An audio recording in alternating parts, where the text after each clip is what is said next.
Welcome to Tabletop Gaming with Juice. I am Juice, and in today's episode, we're going to cover the Dungeons & Dragons Dungeon Master Guide Chapter 9 and Appendix reviews. So I've read the full thing, and, well, let's talk about Chapter 9 and the Appendix. I will probably do a summary on my blog. So if you're interested in reading that, go and check out rpgjuice.com. Click on the link, the blog link, and you can read it, my thoughts in a chapter-by-chapter breakdown. That should be up in the next day or two. And I will get back to my Dungeons & Dragons Basics series after this as well. So that'll probably be up Wednesday. I will probably get my next video for that up. So without further ado, let's get into the Chapter 9 and Appendix review. Chapter 9 is titled The Dungeon Master's Workshop. This whole chapter is filled with optional rules, variants, things like that. Excellent stuff in here for the type of game you want to run. So, with that said, they offer, starting off the chapter, it talks about proficiency dice. So instead of having a proficiency modifier, you roll a die instead of that. So for example, 1st through 4th level, which is normally a +2 proficiency, instead of having a +2 on anything you're proficient with, you roll a 1d4 as well as your d20. So if you have to make a dex saving throw and you're proficient with dex saving throws, then you roll 1d20, 1d4, and that's your total.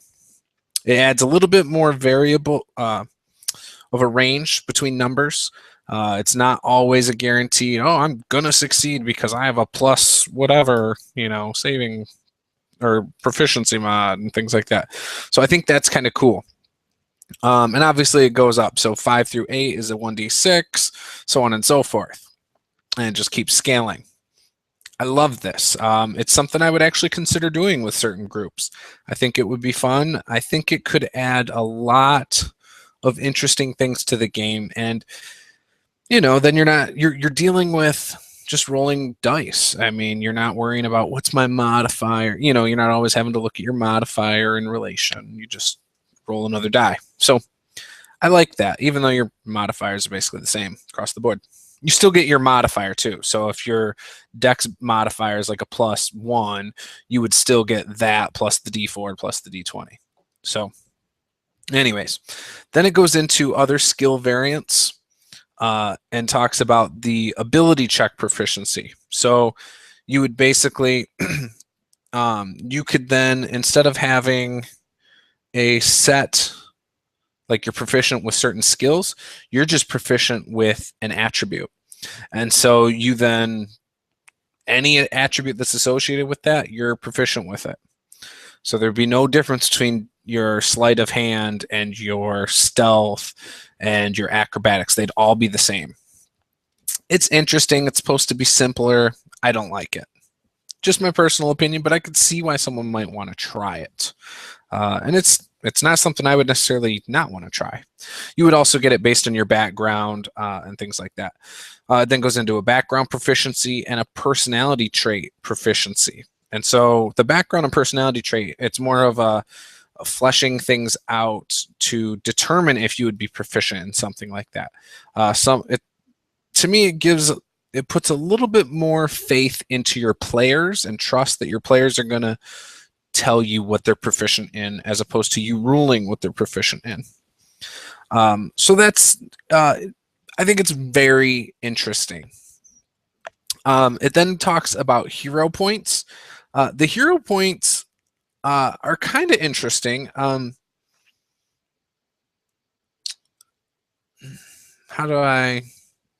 It's not so much advantage. It's like adding on to it. It almost reminds me of Savage Worlds. When you play a Benny to roll your wild die to add on to something. So you can automatically raise it yourself, kind of deal. And so you get a few of those. It says 5 hero points. So you'll roll a d20 for something, and you might say, I'm going to spend a hero point and roll a d6 on top of it. That's kind of how it's worded in here. And if the number beats the thing, then it beats it. If not, it doesn't. You can use it for death saving throws, which is what one of the things I do like about this. And you can do it on other things as well. So I just thought that was interesting. I would probably allow that at some point, but I would not. I would not make it. I don't think I'd do 5, maybe 3. I don't know, but it's an interesting concept. It goes into new ability scores, honor, and sanity. I'm not really that excited about those. I don't think it's something I want to try, but I could see in certain games why you might. Goes into adventuring options, a fear and horror type of deal. Having to save against being afraid of something or horrified by something. So that adds something to a game too. So you basically have players that are always combat ready. I always want to hack and slash, right? This is how I'm picturing using it, or would picture using it.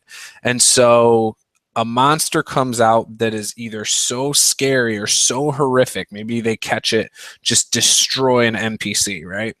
Just obliterate them with one hit. Well, now you make everybody, all the players, roll against fear, and anyone who fails runs. You tell them you have to run, because you're terrified. You don't even have to tell them that they have to run. You just say you are frightened. You cannot move towards the creature. You can run. And things like that. And you're at disadvantage to strike that creature. So that would be cool. And I think that would then get the message across that, hey, we can't fight everything. Some of my favorite optional rules are right here. It goes into healing. One of the things is healer's kit dependency.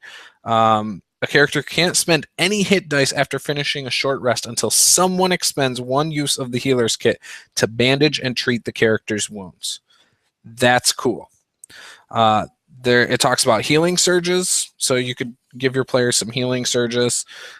Slow natural healing. Awesome. I'm trying to remember because there's so many different healing things through here, but prolongs the amount of time needs to recover.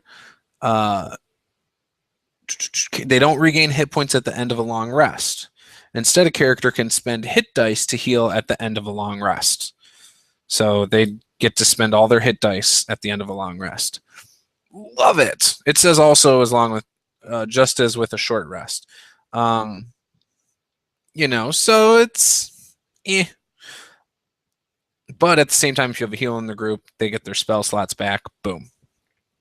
But you could also do something similar with spell slots, and that was somewhere mentioned in here as well. So rest variance talks about epic heroism, uses a short rest of 5 minutes and a long rest of 1 hour. So that's like amplifying your healing. Not really a fan of that. And then that's where it talks about spellcasters, because it's only a 1 hour, will get all their spells back. So yada, yada, yada. But it says to limit it so 5th level or lower spells. I don't know. I don't like that. I actually like making it so, okay, spellcasters get half of their spell slots back, like the equivalent. So half of their level of spell slots back or something. I think that would be kind of cool, or something along those lines. And I think also doing that slow natural healing would be cool, so that they have to use their hit dice to do that at a rest. And then for short rest, the healer's kit dependency sounds cool to me as well. Then it talks about gritty realism. This one was kind of interesting. Uses a short rest of 8 hours and a long rest of a week, so 7 days. Puts the brakes on the campaign, requiring the players to carefully judge the benefits and drawbacks of combat. So I thought that was kind of cool too, because now in the course of a day, they can use their hit dice to regain hit points, right? But spell slots won't be regained. That's the downside to it, unless you have arcane recovery. So that's something, some kind of mixture of those I would probably want to play with. Maybe you give your however many spell slots character has back at the end of a day. And then the rest thing could be a short rest would be a day, and that gives you your hit die, and then a long rest is a week. A week straight of no combat or anything like that. So that also forces people to use downtime, which then forces them to get downtime, things like that. So I think that's pretty cool. It talks about firearms and explosives. There's some interesting things in there, but I'm not going to spend a lot of time on that because I know most people, including myself, don't use a lot of firearms in their games. I would use firearms when it comes to ship battles. I would use firearms when it comes to cannons, siege weapons, maybe a musket, but I would probably not let any of my players be proficient in it. But pirates would have it, things like that. And I would also have a chance for misfire. There's nothing in here about that, but I would have a chance of misfire. And misfire would be rolled separately than hit. I'd probably do a percentile, just use some percentile dice to go along with it, and say you have like a 30% chance of misfire. So if you roll 30% or under, you misfired, no matter what your to hit was. Just an idea that I'm bouncing around if I were to allow it. It then goes into plot points. Now this is a thing where you give your players the ability to change the game. And it's interesting. There's 3 options that they could do.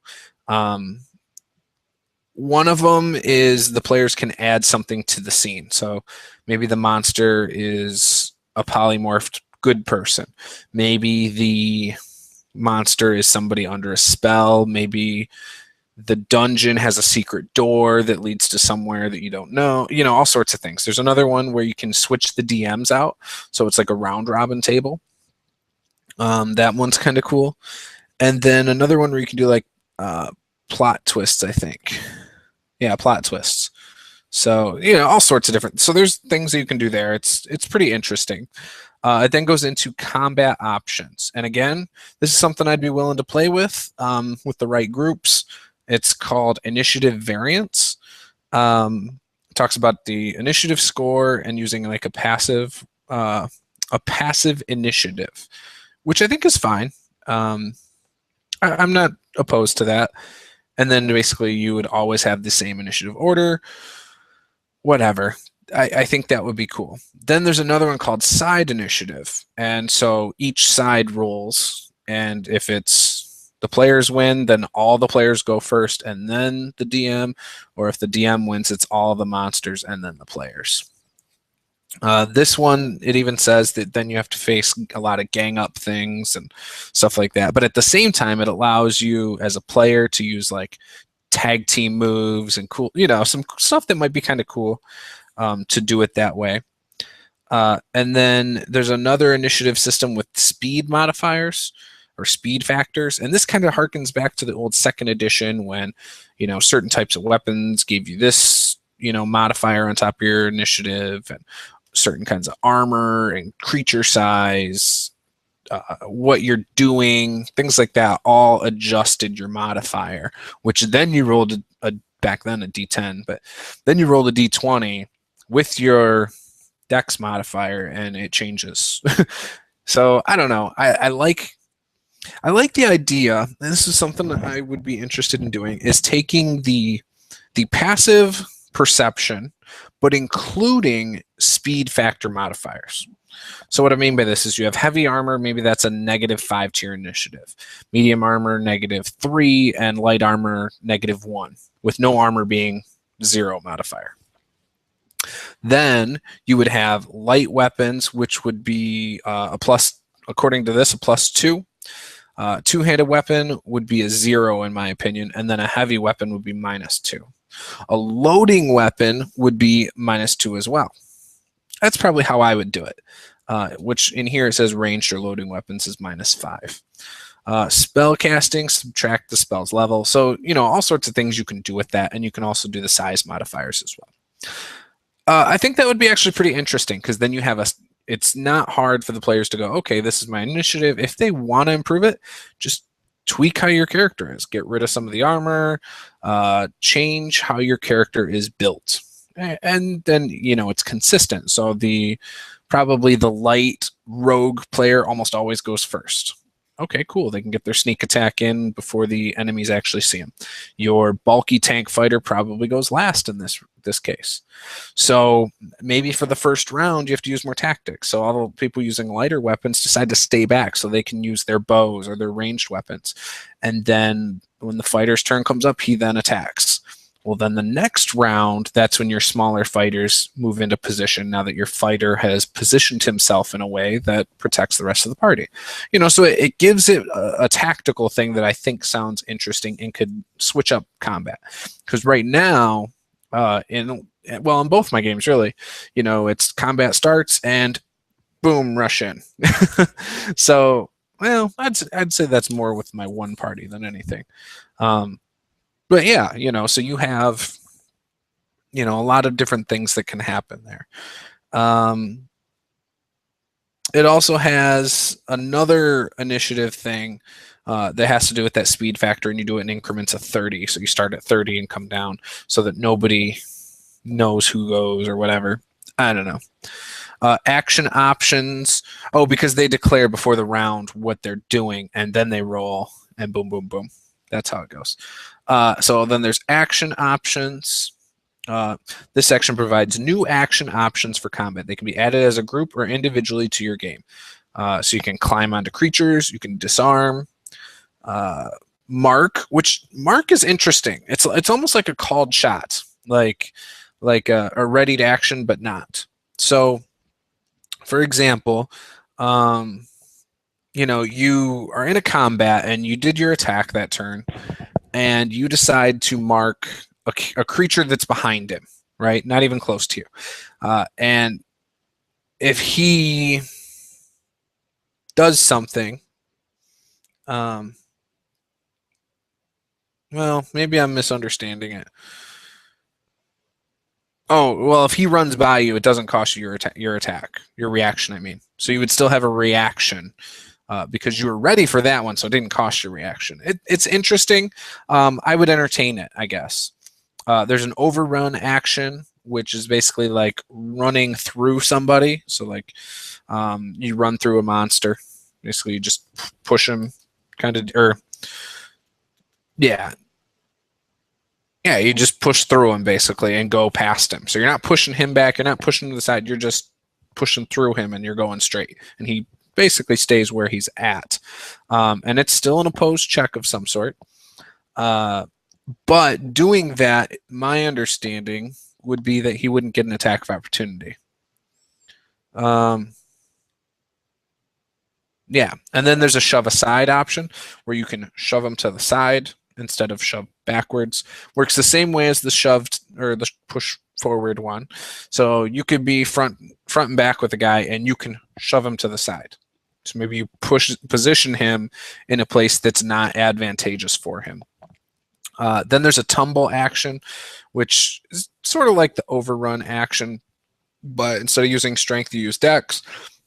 Imagine a dexterous fighter going through their legs or just like ducking down and rolling near them, but past them. There's hitting cover. So when you have cover by another creature, it tells you how to determine if that cover is hit. There's also a cleaving through creatures option, which I know my player Dustin would probably like this. He was really upset there wasn't cleaving in this edition. The way cleaving, and I know there's feats based on it and things like that. So I know there's a way to do it. It's just not the way it was in Pathfinder or 3.5. And so he was a little bummed about that. But cleaving through creatures with this option is you roll a crit on a kobold. Okay, and you're surrounded by 4 kobolds. Well, everyone knows kobolds have really low hit points. I think it's 5 or something. So you take your greatsword and you get 24 on your crit, right? So you swing through one. Now that's 19 hit points left over. Well, according to this, that 19 carries on to the next one, which will make it 14, and then that next one, which is 9, and then that next one, which now you're at 4, and then if you have another one, you could have 4 come off of him and he's still alive with 1 hit point. It's interesting because I like to allow things like this. I like to reward, well, I guess it's rewarding power gaming or min-maxing, but I I think it adds a cinematic feature, even though it's completely unrealistic. But it is a little cinematic. It's like, oh man, yeah, I rolled really well. I took out, 6 bad guys. Sweet. And then that gives me more incentive to throw in a lot, like high number bad guys. It makes it so I can throw more bad guys on the board to make combats more interesting or more difficult on the surface that may or may not be difficult depending on how well the players are rolling. So I like that. The next thing I really like is the next section about injuries. And it talks about different ways that you can have lingering injuries.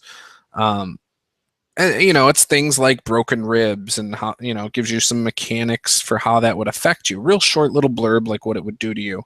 But for instance, it can be when you take a critical hit. I like that. It can be when you drop to 0 hit points, but you aren't killed. So that would be like the kill shot does one of these things. And if you get revived or stabilized, you're still going to have one of these things. Some of them allow magical healing. I would probably allow magical healing to get you back up again the first time, and then the second time to get rid of the lingering injury. I know in fact, I know my cleric in my one group would hate that, but I think it would be fun. Or when you fail a death saving throw by 5 or more. I don't like that one as much because you've already been hit. You're not going to all of a sudden be laying there and then suffer an injury while laying there. So I don't like that way of doing it. It also talks about massive damage. I don't like this table. I don't like the way they handle it because it's basically when you take half of your hit point damage. Well, a couple of the options are that you drop to 0 hit points. I don't like that, especially since the first 5 levels, it's very easy to take half your hit point damage. And I don't like the idea that you could die from taking half your hit point damage. Just me. Talks about morale, which morale to me, if you're going to implement it, is a good way to get DMs who aren't good at playing their monsters in a more realistic fashion. It's a good way to get them to consciously control their monsters in a more realistic fashion. For example, if you've got a party that's whooping on some monsters, in theory, the monsters should notice they're getting their butts kicked and run.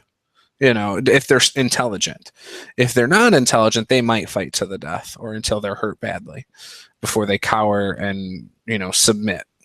Because most creatures will do that, I think, I'm assuming, if you were to be stomping them and, they're not getting you and you're just beating the crap out of them. I think most animals or creatures would cower at some point and submit. Could be wrong. I don't know.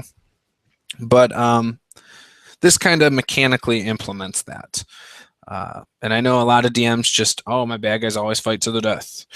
And for instance, when I run encounters, I just tell my players, I'm like, or in a lot of games, I'll tell them normally they should run away here, but I just feel like fighting. I tell them I know what they probably should do, but anyways, that's just me. I think a lot of DMs are guilty of not playing their creatures or monsters or enemies smart, including myself. And I know that about myself. Then there's creating a monster and modifying a monster. This section is pretty cool. It tells you how to make up your own monster and how to come up with the CR for it, and how to make it not necessarily make sense, but how to understand how difficult it is more than anything. You add special traits. So what you'll do is it has a chart that tells you their defensive and offensive CRs based on certain numbers. So for defense, you'll have proficiency bonus, armor class, and hit points. And so you might not sit there and you might just say, I want a high armor class but low hit points, or low armor class but high hit points, whatever. And so you would average that out for your defensive armor class. Well, proficiency bonus isn't part of it. It's armor class and hit points. You would average that out for your defensive armor class, or defensive CR, my bad. Then for your offensive, it takes into account attack bonus, damage per round, and save DC. And so you do the same thing there to determine your offensive CR, right? Then you have two numbers. You have an offensive and defensive CR.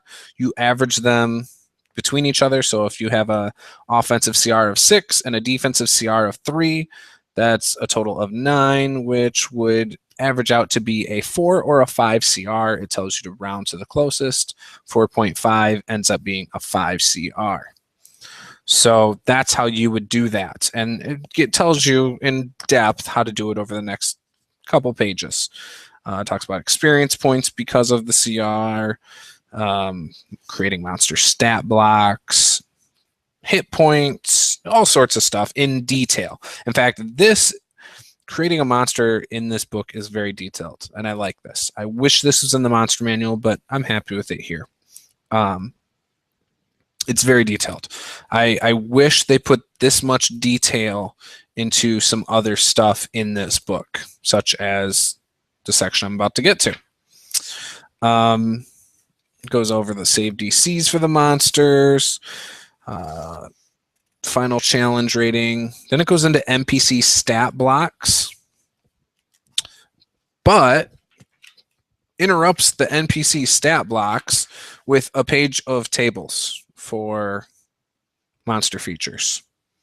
I don't like that. I think that's kind of choppy to me because it's like, oh, I could be reading. Now I have to flip 2 pages to finish reading before going back. So then it goes into NPC stat blocks.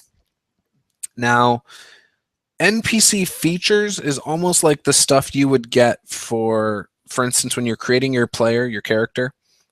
It's kind of like that, but it's in a table form. So race. So for example, a Dragonborn gets a +2 strength, +1 charisma, breath weapon, damage resistance, draconic ancestry, speaks common and draconic, correct? But they have monsters on here, such as the Aarakocra, probably saying that wrong, bullywugs, gnolls, grimlocks, orcs, hobgoblins, kenku, lizard folk, merfolk, skeletons, troglodytes, zombies. All that stuff is on this chart, and it tells you. So from this is all you need to create one of these as a player character. It's not all the monsters in the book, but it's a lot of the ones that somebody would probably think to make a character for. So that's good. I like, and it's simple to use. So then it talks about monsters with classes. Monster doesn't gain the starting equipment of the added class, for example, so they would get whatever their monster equipment was. So for instance, hobgoblins, I think, get long swords. So you get all the equipment that was on the hobgoblin monster. Proficiency bonus is based on their challenge rating, some other stuff. Talks about creating a spell damage. Basically for that, it's talking about comparing your spell to the spells in the book. It says if it's a spell that you think your players or a player would always use, then it's probably overpowered. Talks about healing spells. It says right here, a cantrip shouldn't offer healing. I agree. Talks about creating a magic item, modifying an item, creating a new item, character options, which the character options are very limited. It basically says look at the book and decide. And then has a new system for spell points. I like that. Backgrounds a little bit. Then it gets into, in the appendix, the random dungeons. A lot of pages, a lot of dungeon dressing. It's awesome. I highly recommend it. And it breaks them down by places. So like Stronghold is one table, Temple or Shrines another, Tomb, Treasure Vault. So those are all different charts, general dungeons. Goes into some hazards, which are awesome. So basically you can do random traps, again, dungeon dressing. And then it goes into some mundane items such as scrolls, books, a lot of things you can use as plot hooks. Then goes into the monster stuff, which is excellent, and then maps. So that's it. Be sure to comment, like, subscribe, check out rpgjuice.com, and I'll see you next time. I couldn't recommend this book anymore. So thank you very much. I'll see you again next time. Sorry, my battery's dying, so I have to make this quick. Bye.